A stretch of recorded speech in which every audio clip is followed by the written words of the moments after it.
오늘은 정지용 시인의 인동차에 대해서 살펴보도록 하겠습니다. 이 작품은 눈이 내리는 추운 겨울 깊은 산속에서 인동차를 마시며 인동차라는 차가 있나봐요. 겨울을 견뎌내는 노주인의 모습을 감각적으로 그려낸 시이다. 이것은 작가의 인사상 참을인자예요. 바탕으로 기다림을 상징한다고 볼 수 있다라고 했는데 이게 무슨 소리냐면 인동차를 마신다고 했으니까 차 이름이겠죠. 하지만 이때 인자가 참을 인자고 동자가 겨울 동자예요. 그러니까 겨울을 참는다라고 한다면 어떤 시련이나 고난을 참는다 이렇게 해석할 수도 있어요.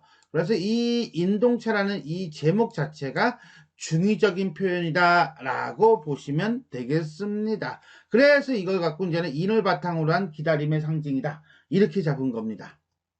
자, 그럼 우리가 한번 전체 읽어보도록 하겠습니다. 노주인의 장벽에 무시로 인동 삼김물이 나린다. 자작나무 덩그럭불이 도로 피어 붉고 구석에 그늘지어 무가 순도다 파릇하고 흙냄새 훈훈이 김도살이다가 바깥 풍설 소리에 잠참하다. 산중에 책력도 없이 삼동이 하이얕다. 전체 5개의 연으로 이루어져 있고요. 한 연당 2행씩 딱 규칙적으로 잡혀져 있네요. 마치 무슨 시조 내지는 한시를 보는 듯한 느낌이 든다고나 할까? 그 다음에 여백의 미가 엄청나다라고 하는 것도 볼 수가 있겠습니다. 자, 그럼 우리가 한행 한 구절 한 구절 살펴보도록 하겠습니다. 노주인의 장벽에 이때 노주인은 뭐 시적 대상이 되겠죠. 그죠? 관찰 대상이며 장벽할 때 이 장벽이 월이 아니고 이게 내장, 위장할 때 장이에요. 그러니까 위의 벽에 이렇게 보시면 될 거예요. 그러니까 창자의 벽에 오케이? 무시로 수시로 자주 때도 없이 인동 삼김물이 나린다. 인동 삼김물? 인동차겠죠. 하지만 이 인동을 아까 뭐라고 그랬죠? 그렇죠. 어떤 겨울을 참는다라고도 해석할 수 있다고 그랬습니다. 따라서 이거는 중의적인 표현이에요. 자, 그 다음에 여기서 삼기다라고 하는데 이 삼기다라고 하는 것이 생기다가 아니라 삶다 내지는 물에 삶아 우려내다. 그러니까 인동초를 우려낸 물이 내려간다 이렇게 해석하시면 돼요. 자, 그러면 결국은 이거는 노주인이 인동을 삶은 물을 마시며 삼동 겨울 추위를 이겨내는 모습이라고 볼 수 있겠습니까? 그렇죠. 그렇게 보시면 돼요. 자, 그런데 여기서 우리는 하나 더 이게 뭔가 싶을 거예요. 낯설게 하긴 또 뭐야? 라고 했는데 이 낯설게 하기는 문학적 표현은 다 낯설죠. 하지만 일상적인 어떤 우리의 언어 습관하고 전혀 다른 그런 형태를 띈 경우를 우리가 이제 흔히 낯설게 하기다라고 합니다. 뒤에 가서 또 설명을 하겠습니다. 잠깐 봅시다. 나리다가 서술어예요. 나리다 내려가다예요. 그죠? 무엇이 내려가죠? 물이 내려가죠. 이게 주어잖아요. 이게 주어고 이게 서술어야. 자, 그렇다면 여기서부터 여기까지는 뭐야? 전부 다 이걸 수식해 주는 구절이죠. 뭐 분석을 하지는 않겠습니다만은 결국 이거는 분명히 노주인이 인동 삼긴 물을 마시는 건데 그것을 마치 물이 내려가는 것처럼 표현했다는 거예요. 이해했어요? 여기까지? 그런 점에서 본다면 우리가 알고 있는 또는 사용하는 모습과는 좀 다른 독창적인 형태를 띠고 있다라고 하는 점에 있어서 낯설게 하기 수법이다 라고 보시면 되겠습니다. 일단 간단하게 이렇게 얘기하고 설명이 좀 길어지니까 뒤에 가서 맞이하겠습니다. 자, 1년 인동차를 마시는 노주인. 자작나무 덩그럭불이. 자, 여기서 말하는 덩그럭불이라고 하는 건요 장작에서 다 타지 않는 덩어리에 붙은 불을 의미합니다. 근데 밑에 보니까 도로 피어 붉고니까는 꺼지려고 하다가 다시 탄 거죠. 그렇죠. 다시 피어오른 거란 말이야. 따라서 이 덩그럭불이라고 하는 것은 생명력 내지는 희망을 의미하고 도로 피어 붉고 좀 전에 봤듯이 강인한 생명력입니다. 또 붉다라고 하는 색깔을 나타내고 있으므로 시각적 심상이고요. 더더군다나 도로라고 하는 부사어를 사용함으로써 이것이 시간이 조금 흘렀음을 암시하고 있다라고 보시면 됩니다. 자, 이 안의 이 장면은 기본적으로 방 안에서의 장면이죠. 방 밖에서의 장면일 수는 없을 거예요.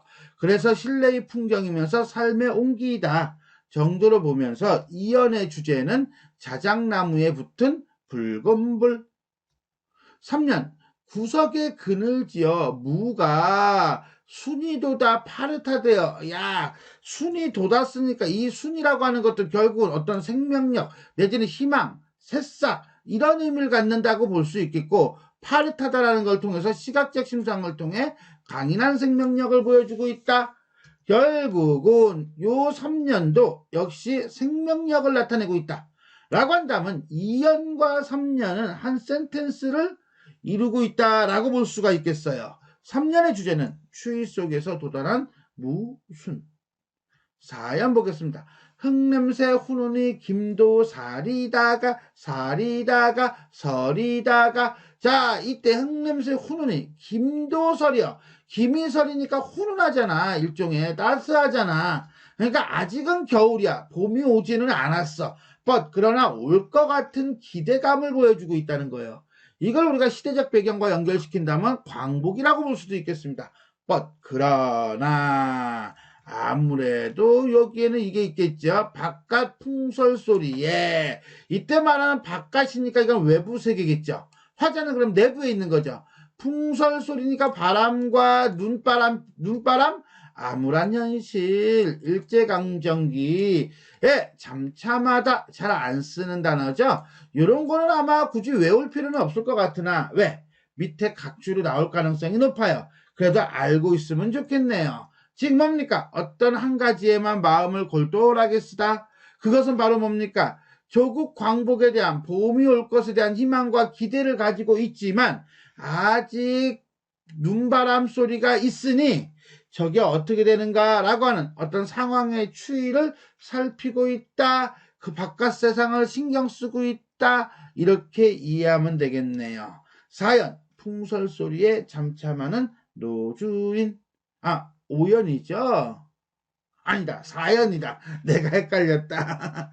5연 보겠습니다. 산중에, 산속에 이런 거겠죠. 자, 화자의 공간이고요. 그 다음에 노주인과 함께 있는 공간이고요. 속세와 단절된 공간입니다. 책력이라고 하는 건 달력이에요. 달력이 없다는 것은 결국 뭡니까? 시간의 흐름이라든가 시간이라든가 이런 걸 신경 쓴다 안 쓴다?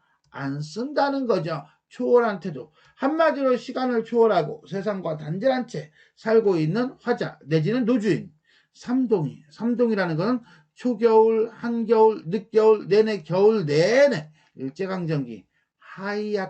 하이야타는 하야타라고 하는 말의 시적 허용이면서요 깊이감을 보여주고 있어요. 즉 무슨 소리냐? 집 바깥에 흰 눈이 쌓여 있음을 뜻한다. 아직까지는. 5연 눈 덮인 산중의 모습으로 현실을 암시하고 있네요. 자, 이렇게 해서 우리는 정지용의 인동차 전체를 한번 살펴보았습니다. 자, 그러면 전체 한번 요점 정리해 볼까요? 자, 감각적이고요. 그 다음에 현실을 극복하려는 인내와 기다림, 인동이라는 제목을 통해서도 알 수 있습니다. 자, 일상화되고 친숙한 방법에서 벗어나 새로운 느낌을 주는 표현을 사용하고 있다. 요거 아까 뭐라고 그랬죠? 낯설계약이라고 그랬죠? 그 낯설계약입니다. 이 낯설계약이라고 하는 것은 이거는 굳이 뭐 여기까지 깊이 들어갈 필요는 없는데 우리가 이제 박스 보기로 나올 가능성이 있어서 한번 훑었습니다. 개념만 잡읍시다. 형식주의자들, 내용보다는 형식의 특징을 주고 있는가 봐요. 처음으로 사용된 용어로서 문학이나 예술 일반의 기법과 관련되어 있는 용어이다. 꼭 문학에만 쓰는 것은 아니다. 자, 그러면 뭐냐? 그게 뭐냐 했더니 자동화되고 일상적인 인식. 그러니까 한마디로 말해서 이건 이거야. 당연히 사람이 먹는 거지. 물이 내려가겠냐? 뭐 이런 식으로 어떤 직관? 아니면 통념적, 관념적, 통념적이라고 합시다. 통념적, 어떤 이제 자동적 이렇게 볼까요? 자, 당연하다고 생각하는 그런 인식, 당연하다고 생각되는 그런 인식의 틀을 깨고 낯설게 표현하여 사물에게 본래의 모습을 찾아준다라고 하는 것은 결국은 대상의 본질을 따지겠다라고 하는 것과 같아요. 그 목적이 있다. 아무튼 간에 보통의 일상적인 표현과는 다른 독창적인 표현을 사용했다. 그럼 그게 바로 이제는 뭐야? 낯설계약이죠. 됐습니까? 오케이. 자, 그런 점에서 본다면 이거죠. 인동 삼긴 물이 나린다. 노주인이 인동차를 마신다라는 단순한 내용을 인동 3기 물을 주체로 하여 인동차가 노주인의 장벽을 타고 내려간다라고 표현함으로써 평범한 사실을 낯설게 표현하고 있다. 이러한 모습은 시인의 어떤 언어적 개성이 강하게 드러나는 부분이라고 할 수가 있겠습니다. 자, 그럼 우리가 인동삼기물 했으니까 한번 더 가봅시다. 자, 이 작품은요, 시상전개 방식을 본다면 공간과 시선의 이동으로 이루어져 있어요. 잠깐 뭐라고? 공간의 이동과 시선의 이동으로 이루어져 있습니다. 자, 어떻게 되느냐? 집 안과 일단 집 밖으로 나눠져요. 즉, 방 안과 방 밖이라고 보시면 돼요. 일단 처음에는 집 안에서 화자는 인동차를 마십니다. 자, 여기까지는 잠깐 봅시다. 노주인을 화자라고 볼 때 인동차를 마신다라고 본 거고요. 아니면은 노주인과 화자가 다른 존재일 때, 이럴 때는 인동차를 마시는 노주인을 본다라고 해석하시면 될 거예요. 뭐 특별한 거 없으니까 이렇게 멘트로 가겠습니다. 자, 그러다가 2연 보겠습니다. 2연도 역시 허름한 집 안이에요. 집 안에서 화롯불이 다시 피어오르는 것을 봅니다. 시각적 심상나죠? 그 다음에 다시 또 허름한 집 안이에요. 거기서 뭐요? 무순이 파릇하게 돋는 것을 봅니다. 자, 그러니까는 여기까지는 공간적 배경이 그냥 집 안이라고 하는 거죠. 그런데 인동차를 마시고 화롯불이 피어나고 무순이 돋는 것은 시선이 그대로 이동이 되고 있는 거죠. 행동이라고 볼 수도 있고요. 그러다가 이제 4연에서는 집 안과 집 밖이 같이 나오면서 흙담벽의 흙냄새는 요건 집 안이라고 볼 수 있겠지만 바깥의 풍설 소리는 요거는 이제는 뭐예요? 이건 집 밖이라고 볼 수 있겠죠. 여기서 다시 5연은 뭡니까? 집 바깥으로 가서 하얀 눈이 내린, 한겨울 내내 눈이 내린 그 산속의 모습을 보여준다는 거예요. 자, 이런 점에서 본다면 여기서 집 안에서 걸쳐가지고 집 밖으로 공간, 시적 공간이 이동을 하고 있고요. 그 시적 공간이 이동하면서 화자의 시선이, 요거는 뺀다고 치더라도 이동하고 이동한다 라고 볼 수가 있겠습니다. 이걸 만약에 노주인과 화자를 다른 대상이라고 본다면 이때는 어떻게? 인동차를 마시는 노주인을 본다. 이렇게 해석하면 그때는 여기서부터 전부 다 이제 뭐예요? 시선이 이동이 되겠죠. 흐름 잡았어요? 오케이. 자, 다음에 두 번째, 선명한 시각적 이미지를 통해 화자의 상황과 의지를 드러내고 있다. 자작나무 덩그렁 불이 도로 피어 붉고 구석에 그늘져 무가 순도다 바릇하고 무슨 색과 무슨 색? 그렇죠. 붉은색과 파란색이죠. 붉은색과 파란색의 선명한 이미지 대비를 통해서 겨울의 추위를 극복하려는 생명력을 표현하고 암울한 현실을 참고 견디려는 화자의 의지를 드러내고 있어요. 자, 그럼 화자의 처지는 어디 나오죠? 그렇죠. 여기 나오죠. 삼동이 하이아타. 즉 여기서는 자, 붉은색과 푸른색은 극복 의지를 보여주는 거라고 한다면 흰색은 오히려 시련, 고난의 처지를 보여주고 있는 거죠. 더더군다나 붉은색과 푸른색이 방 안, 내부 세계라고 한다면 흰색은 외부 세계죠.